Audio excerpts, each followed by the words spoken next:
The Golden Age was known for being the most illustrious and scandalous time in the entertainment industry. Most notorious were the cheating scandals that rocked Hollywood forever. Let's take a look at 10 infidelity cases that will shock you. Can I help you with anything? Housework? 10. Elizabeth Taylor and Eddie Fisher. On May 12, 1959, Eddie Fisher shocked everyone, including Debbie Fisher, that he was leaving her and their 2 kids to start a new life. Debbie and the rest of the world were still reeling it in when Fisher made another shocking announcement. The singer claimed that he'd already found himself another wife. It was none other than Hollywood starlet Elizabeth Taylor. Fisher's impromptu marriage to Elizabeth was shocking, to say the least. What was even more shocking was that Debbie and Elizabeth were once best friends. This was probably one of the biggest cheating scandals in Hollywood history. There are many more details to come. Keep watching. Fisher, a teen idol, had been friends with both Reynolds and Taylor growing up. They'd met while working with MGM and entertaining U.S. troops during the Korean War. Fisher admitted in his autobiography that he'd always been smitten by Taylor. However, he claimed that everyone who knew the actress adored her. Reynolds also claimed that Taylor was the most beautiful woman anyone had ever seen. Taylor, however, only had eyes for one man, Mike Todd. Fisher married Reynolds in 1955, and Taylor married Todd in 1957. Reynolds was Taylor's matron of honor during her wedding, while Fisher was Todd's best man. They'd often socialize as a foursome, go on double dates and such. Fisher named his son after his best friend, too. But then, something devastating happened, and everything came crashing down. Todd was killed in a plane crash while flying to New Mexico just a year later. Taylor remembered the time as one of the darkest times of her life. Fisher had also lost his best friend and was consumed by grief. He told Reynolds that he'd be flying out to see Taylor and help her with the kids. After all, Taylor had just given birth to Liz Todd. The kicker here, though, was that Reynolds had also given birth to their son just 4 weeks ago. The former couple's daughter, Carrie, claimed that her father saw an opportunity and took it. She claimed that Fisher might have been sad over Todd's death, but was glad he could get closer to Taylor. Fisher reportedly left Reynolds and their 2 young kids to visit Taylor and never came back. Years later, Taylor admitted that she only continued the affair because she was in mourning and Fisher was always there for her. Were the signs always there? You'll be shocked to learn the many layers there were. Carrie and Todd have never shied away from spilling the beans on their father's affair. Todd claimed that their father had many affairs during the time his parents were married. Fisher had been in a long-time affair with model Pat Sheehan at one point too. Reynolds knew Fisher had a wandering eye. She'd also known about him and Pat. Todd claimed his mother was too in love to leave his father. That's why the marriage even lasted for as long as it did. Things were different with Taylor, though. Fisher had his eye on her for a long time and was adamant that he'd marry her. Allegedly, Reynolds tried to salvage the relationship as best as she could. However, she had to relent and sign the divorce papers eventually. What's cold-hearted about the whole thing is that Fisher and Taylor married the same day that Reynolds signed the papers. How did the cheating scandal alter their careers? It's something you'd want to hear. Fisher finally got what he wanted. However, what goes around comes back around. Not only did this essentially ruin the singer's career, but Taylor ended up cheating on him with Richard Burton. There's more. Todd claimed that his mother might have been devastated in private, but she was thriving professionally. Several cheating scandals emerged from the golden age of Hollywood, and this next is one of the most memorable. You filled my life. Like a great noise that I hear everywhere in my heart. 9. Elizabeth Taylor and Richard Burton. Elizabeth Taylor is remembered today as one of the most prolific actresses from the Golden Age. She was Hollywood's best-known leading lady. However, she's also remembered for being married 8 times, and twice to the same man. Who was this man? None other than Welsh actor Richard Burton. The two were known in the industry as the iconic duo, Liz and Dick. That's because they starred in 11 films together. They first met, however, on the set of 1962's Cleopatra. Taylor claimed that Burton walked over to her on day 1 and started flirting with her. Here's the kicker, though. They were both married at the time. Taylor was, of course, married to Eddie Fisher. Burton, on the other hand, was married to Sybil Williams, with whom he had 2 children. How did their affair start? And how did they become the couple Hollywood loved to hate? Stick around to find out. Allegedly, Fisher knew something was up, and so did Sybil. Fisher stopped coming to set whenever Taylor had scenes with Burton. Their chemistry was palpable, and Fisher couldn't handle it. Sybil, on the other hand, thought his affair with Taylor would die out just like his many other affairs. That didn't happen. In fact, he left her for Taylor just a year later. Burton claimed that it was love at first sight for him. Taylor claimed that she had married Fisher because she didn't know what else to do. She told the press that Fisher had been by her side after her husband passed away. It just felt like the right thing to do. However, she told the press that her marriage to Burton would last. She joyfully claimed that when they walked out of the Ritz-Carlton in Montreal. So, did it last? Well, there's still a lot more to this story to unpack. Their affair was public knowledge in Hollywood. News soon reached the Vatican when pictures of them cuddling on a yacht off Ischia were leaked. The Vatican issued a statement condemning the two for their affair. They called it erotic vagrancy. Taylor and Burton, however, didn't care. Eventually, Fisher and Sybil realized their hands were tied and granted them a divorce. Taylor and Burton married in 1964 when Fisher finally called it quits. They stayed married for 10 years. It was the marriage of the century. Not just because two iconic stars had gotten married, though. It had a lot to do with how they portrayed themselves in public. Allegedly, Taylor would spend millions on furs and diamonds. Burton would also blow off all of their money on cars and yachts. Fans loved to hate them. The two celebs would often throw lavish parties and invite the fanciest people. They were living the high life every single day. Eventually, everything came crashing down, but the two put up a fight. Stick around to find out. Now, things soon started to turn sour between the lovebirds. For one, Burton started to correct everyone whenever they'd call Taylor gorgeous. He resented people coming up to him and calling his wife the most beautiful woman in the world. According to him, Taylor was average, with a double chin and a limp. For her part, Taylor reportedly had many affairs during their marriage. So did Burton. The couple even tried to have an open marriage at one point. Eventually, after blowing through their savings, the two started to bicker a lot more frequently. In 1974, they announced they'd be calling it quits in 1974. Burton moved on quickly afterward. He was briefly engaged to the Princess of Yugoslavia. Then, 16 months after he and Taylor divorced for the first time, they rekindled their romance. The two were married again in 1975. Elizabeth wrote Burton several letters claiming that this time they'd make it work. Did it work out for the lovebirds in the end? You'll have to wait and watch. Burton once admitted that he'd grown jealous of Elizabeth's success. The actress, however, wanted both of them to retire early. She wasn't a fan of their lavish spending and wanted them to live a quiet life. Burton had always wanted to be a writer, and Taylor supported his dreams. He, however, wanted to live the high life for longer than his wife. This meant more disagreements even the second time around. In 1976, less than a year after getting remarried, the Burtons called it quits again. During this time, they went from being Liz and Dick to the battling Burtons. They were both reportedly heartbroken. Taylor told the press that everyone who came into her life after Burton only kept her company. In her words, Burton was her one true love. However, she also famously said that a woman needs to put on some lipstick and pull herself back up. We're just getting started with the juicy scandals. The next one features one of the most beautiful starlets in Hollywood history. War, war, war. This war talk's spoiling all the fun at every party this spring. I get so bored I could scream. 8.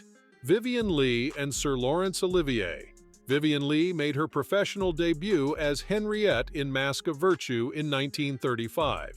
That role catapulted her into mainstream stardom, and everyone was happy for her, except her husband, Lee Holman. Vivien and Holman had married in 1931. He was 13 years her senior and a practicing barrister. Allegedly, Holman hated the theater and urged Vivien to quit. She didn't, and this caused a rift in their marriage. By the time she met Sir Laurence Olivier in 1936, she was knee-deep in an unhappy marriage. She and Holman also shared a child, which further complicated things. Vivien admitted that she'd wanted to leave Holman for years. However, it wasn't until she met Olivier that she knew it was now or never. The details of their affair and Vivien's life are shocking. You don't want to miss out. Vivien and Olivier met in 1936 when he congratulated her for her role in Mask of Virtue. The actress was smitten from the get-go. She reportedly told a friend that night that she'd eventually marry Olivier. Soon after, she made sure to book a project co-starring with Olivier. In 1937, she got what she wished for when they starred as lovers in Fiver Over England. The only problem, though, was that Olivier was married too. He'd been married to Jill Esmond since 1930. However, he'd later claimed that the marriage was a sham. Olivier believed that Esmond only married him to hide that she was attracted to women. He also claimed that the couple had only been intimate once. That resulted in Esmond's pregnancy. Since then, she'd devoted herself to being a mother and neglected Olivier. So, in the actor's mind, an affair with Vivien was inevitable. Still, while she was looking to leave Holman, the guilt ate Olivier alive. He claimed that he felt horrible for cheating on Esmond and wished they could have ended their marriage before he digressed. Esmond also held out thinking that he'd come back. She'd known of the affair since 1937. It wasn't until 1940, though, that she agreed to the divorce. Their love story, however, was a very complicated one. You'll be shocked! Olivier and Vivien were head over heels for one another. However, Vivien had been experiencing symptoms of bipolar personality disorder for years. Back then, though, the disease wasn't well understood. The first time Olivier saw her symptoms was in 1938 when she was filming A Yank in Oxford. Vivien didn't seek any treatment for her recurrent mood swings. The only thing that reportedly gave her comfort was communicating with Olivier. Eventually, Olivier recommended her for the role of a lifetime. Vivien's biggest role was as Scarlett O'Hara in Gone with the Wind. She was reportedly difficult to work with even then. Again, the only thing keeping her sane was constant correspondence with Olivier. Eventually, their affair and Vivien's condition became an open secret in the industry. They got married in 1940 when news of their affair became more public. But were things ever good between the two of them? Stick around to find out. Olivier and Vivien's marriage lasted for 20 years, but they had more downs than ups. For one, Vivien's condition worsened by the day. In 1944, she suffered a miscarriage while on the set of Caesar and Cleopatra. The event traumatized her, and she never truly recovered. Eventually, doctors advised Vivien that the best thing for her to do was stop going to set. This meant ending her career prematurely. Olivier's career, on the other hand, was thriving. Vivien reportedly resented that he'd found success after their marriage while she'd failed. The actress refused to bow down and continued to star in films. The only problem was that her symptoms made her insufferable on set. Her career saw a brief revival in 1949 with A Streetcar Named Desire. That was it. Olivier's career, however, wasn't slowing down. This meant that he'd frequently travel across the globe. Meanwhile, angry, resentful, and all alone back home, Vivien started an affair. Olivier reportedly heard that she'd been seeing Peter Finch behind his back. He didn't believe it until Vivien admitted it herself during a psychotic break. Was it over for the couple? Well, what's coming up will shock you. Olivier was too in love to call it quits. He made sure to get Vivien the help she needed despite the affair. The two worked on their marriage and tried to salvage whatever was left of it. It worked for another 5 years until Olivier finally had enough. Allegedly, Vivien had become too much for him to handle. That's when he turned to Joan Plowright, a woman 22 years younger than him. News of Olivier's affair enraged Vivien, and she decided the marriage was over for good this time. In 1958, the pair officially separated. They were divorced 2 years later. Vivien Leigh's been caught up in several scandals. This next one was something that many fans saw coming. Stop it. You hear me, Scarlett? Stop it. No more of that talk. 7. Vivien Leigh and Clark Gable. Did you know Vivien Leigh became the first British actress to win an Oscar? Her role as Scarlett O'Hara changed the face of cinema as we know it today. Of course, her electric role couldn't have been complete without Clark Gable, the ever-so-charming Rhett Butler. The 1939 cult classic was a game-changer for both actors. It cemented Gable's status as the King of Hollywood. For Vivien, it helped establish her as a serious actress. After all, she'd just starred in a role that Katharine Hepburn had begged for. Vivien and Olivier had already started their affair 2 years before filming. However, he was busy touring the world while she was shooting Gone with the Wind. They'd frequently write to one another, but Vivian was reportedly very depressed. Besides her worsening BPD, she was also far away from her home in the United Kingdom. That's where Clark Gable came to the scene. At the time, he was married to Carol Lombard. Gable might have changed his ways for Carol, but he was a well-known ladies' man in Hollywood. Reportedly, he swooped in when Olivier went away for work. There are a few missing details here. Let's learn more about one of the most private affairs in Hollywood history. Neither Gable nor Vivian ever admitted to an affair. However, co-stars claimed that the two were inseparable. This was big news coming from the people who reported that Vivian was insufferable during filming. Of course, back then, no one understood BPD like today. Reportedly, Gable was determined to keep the news as far away from Carol as possible. Vivian was also enjoying one thriving affair already with Olivier. The two kept things under wraps. It was the sort of Hollywood affair that flew under the radar. It's one of the biggest industry mysteries to this day. Speaking of ladies' men, let's talk about a former president who had two well-documented affairs with Hollywood starlets. Happy birthday to you. 6. Marilyn Monroe and John F. Kennedy. Did the CIA kill Marilyn Monroe? That's a secret we might never know. What we do know, though, is that the Hollywood diva had an affair with a prominent political figure, none other than President John F. Kennedy. Peter Lawford wasn't just John F. Kennedy's brother-in-law, he was also his wingman. Reportedly, the actor introduced Kennedy to several leading ladies. This was all while he was married to his sister, Patricia Kennedy. One of the many Hollywood starlets Lawford introduced Kennedy to was Marilyn Monroe. Details of when they first met are iffy. However, many believe that it was sometime in 1954. Kennedy had been married to Jacqueline Kennedy since 1953. It's been well established that the assassinated president always had a wandering eye. Jacqueline, however, agreed to stay in the marriage to keep up appearances. How come some fans believe that the CIA killed Marilyn? You'll have to keep watching to find out. Marilyn wasn't the only woman Kennedy had an affair with. He'd also been linked to Judith Campbell, Mimi Alford, Jane Mansfield, and Pamela Tourneur. What was different about Marilyn, though, was that she went public with their affair first. Their affair started around 1962 when they were both at Bing Crosby's Palm House. The actress told friends that they had a one-night stand. However, fans think there was more to it. Some believe that she was in love with Kennedy. She was already in an unhappy marriage with Arthur Miller and contemplated leaving him. Some reports also suggest that Marilyn saw marrying Kennedy as a way to overcome a life of constant struggles. In any event, it was clear that other members of the White House didn't approve. Kennedy's many indiscretions were public knowledge within the White House. Members of Congress also talked about Kennedy's affairs at length. They were worried that he'd been seduced by a spy. What was the straw that broke the camel's back? Believe it or not, a happy birthday song. You don't want to miss this. Lee Strasberg, Marilyn's acting coach and close friend, told everyone a different version of the affair. He said that it did start, but it lasted over a weekend in 1962. That was it. Lee also claimed that Kennedy was not the sort of man Marilyn wanted to marry. He also believed that the president asked the actress to sing at his birthday celebration himself. This is important to remember. Everyone was shocked at Marilyn's apparent audacity when she sang the president a birthday song in May 1962. The actress sang in a sultry voice. It all but confirmed that something had happened between the two of them. Reportedly, the song made the Kennedys and their associates in the audience very uncomfortable.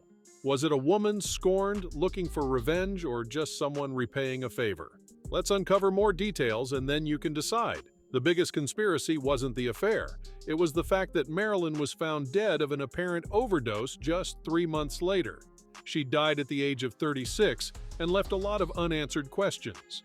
Of course, everyone speculated over what could have really caused her death. One theory they all came back to was that the Kennedy family felt she'd shamed them by going public with the affair. They needed the CIA to take care of the Marilyn problem. This is, however, just a theory. Next up is yet another famous cheating scandal involving the slain president. Subplot you have. Vi, I know it all started out to be a stunt to burn Bobo, but Rocky kissed me and then, something. 5. Jane Mansfield and John F. Kennedy. It's fair to say that Jane Mansfield never loved John F. Kennedy. He didn't either, but was pleasantly surprised when she approached him via Lawford. Allegedly, Jane had been begging Lawford to introduce her to the president for months on end. She was determined to start an affair with him, but why? We'd have to backtrack a little here. When Jane entered Hollywood, Marilyn was at the top of her game. She'd redefined the role of an attractive blonde in the industry. Most of her roles were reliant on her status as a sex symbol. Of course, there was only one of her to go around, so producers started creating another Marilyn. At least that's what the actress believed. In hindsight, Jane Mansfield was often cast in roles owing to her similarity to Marilyn. The Gentlemen Prefer Blondes actress hated it. Marilyn once even told the press that Jane was an off-branded version of her. This ticked off Jane. She claimed that Marilyn was jealous that someone younger swooped in and stole the spotlight. But did she really steal the spotlight? Despite Jane's likeness to Marilyn, studios wanted the real thing. This meant that Jane's career was always overshadowed by the starlet. So, she settled on the next best thing. Jane's affair with Kennedy was fueled by pettiness. You don't want to miss out on the details. The actress seduced Kennedy just long enough for a brief but powerful affair. When news of the affair reached Marilyn, she was allegedly seething. It was the ultimate power move on Jane's part, something she could hold over Marilyn's head forever. And if you thought that was crazy, wait till you find out what Lupe Velez did to Gary Cooper.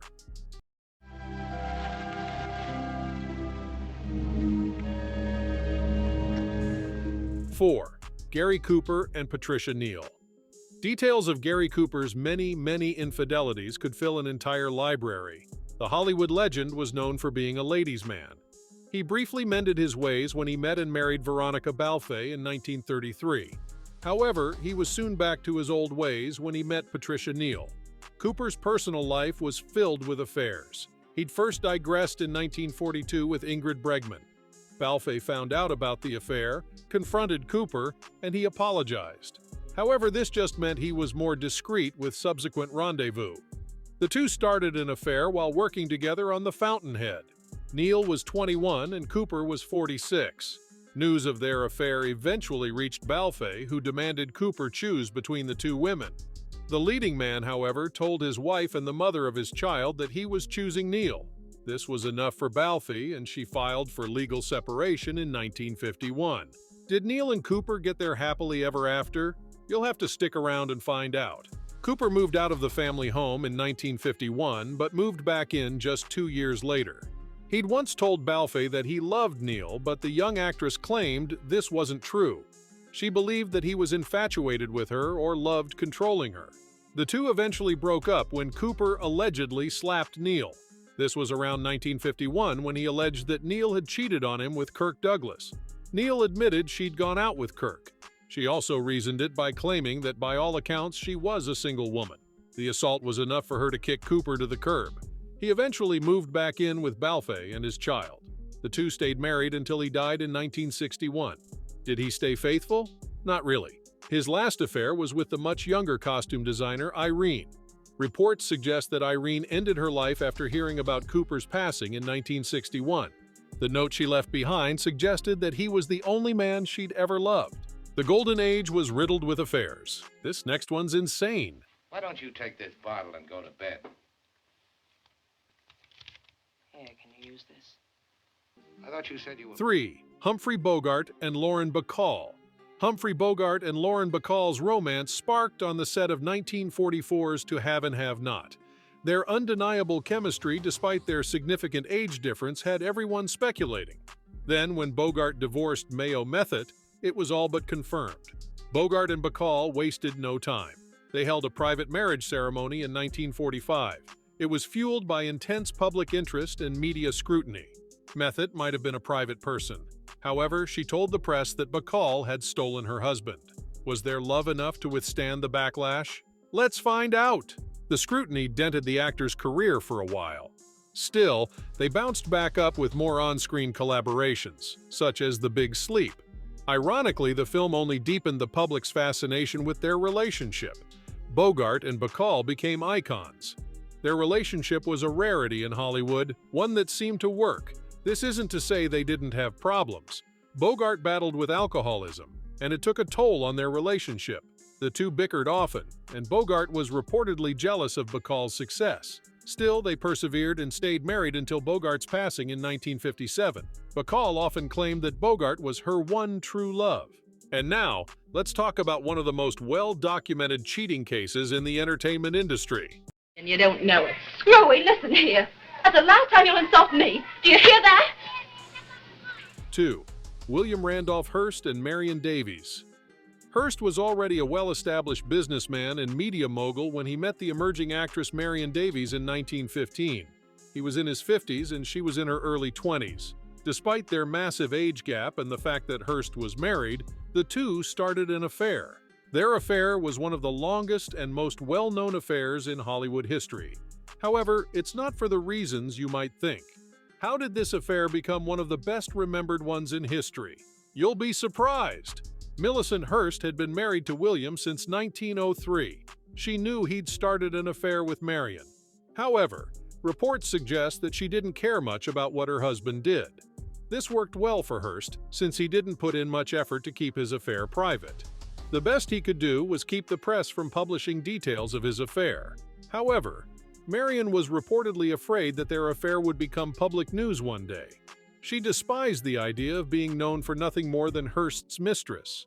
Marian had a great career, and she didn't want people to think she'd gotten this far by being with Hurst. Public perception of Marian, however, did change in 1941. That was when Orson Welles released the cult classic Citizen Kane. Welles had always been very forthcoming in mentioning that Hurst was the inspiration behind Charles Foster Kane. Based on that, everyone assumed that Susan Alexander was based on Marian Davies. Citizen Kane was a huge success, but it portrayed Hurst and Marian in a bad way. How do you think they responded? Hurst tried his best to get studios to pull the plug on the film. Marian also tried convincing studios to back down. Ultimately, the best Hurst could do was keep his own publication from promoting the film. The film was released, and everyone assumed the worst of Marian based on Susan's character. But was the portrayal accurate? Friends of the actress claimed that Susan couldn't have been based on Marian since they were poles apart. They argued that Marian's career had nothing to do with her relationship with Hurst. Fortunately, she'd already retired from the public eye in 1937. She stayed with Hurst until he died in 1951. Marian was also determined to show everyone that she didn't love Hurst for his money. Despite being bequeathed 170,000 shares of Hearst Corporation, Marian sold them. Not at a profit, though. She sold them to Millicent for $1, only retaining 30,000 shares and a role on the advisory board, reeling it in with one of the most iconic cheating scandals in Hollywood. And tonight, I want to present you with your inspired 1. Audrey Hepburn and William Holden. Audrey Hepburn and William Holden engaged in a passionate affair while filming Sabrina in 1954. The only problem was that they were both married at the time. That's right, Hepburn was married to Mel Ferrer and Holden to Brenda Marshall. The affair marked the end of Hepburn's relationship, but not Holden. He'd cheated on Brenda before but was unwilling to leave her. Brenda, however, knew of the affair, and the many that came before and after it. Hepburn and Holden were head over heels for each other. They reportedly spent every minute on set together. Everyone knew of the affair, and Holden even called her the love of his life. What killed their spark? Well, you'll have to keep watching to find out. Hepburn was sure that Holden would eventually leave Brenda for her. The two had gone through several separations, again owing to Holden's many affairs. However, he wasn't ready to leave her and their children. So Hepburn and Holden's affair only lasted for as long as filming did. The two stayed friends, and Hepburn and Ferrer eventually reconciled. Holden, however, had never been a fan of her husband, not just because of the affair, but also because Ferrer was allegedly very controlling. The two eventually split up in 1968. Holden and Brenda had a 30-year run that ended in 1971. That's all for now. We'll see you in the next video.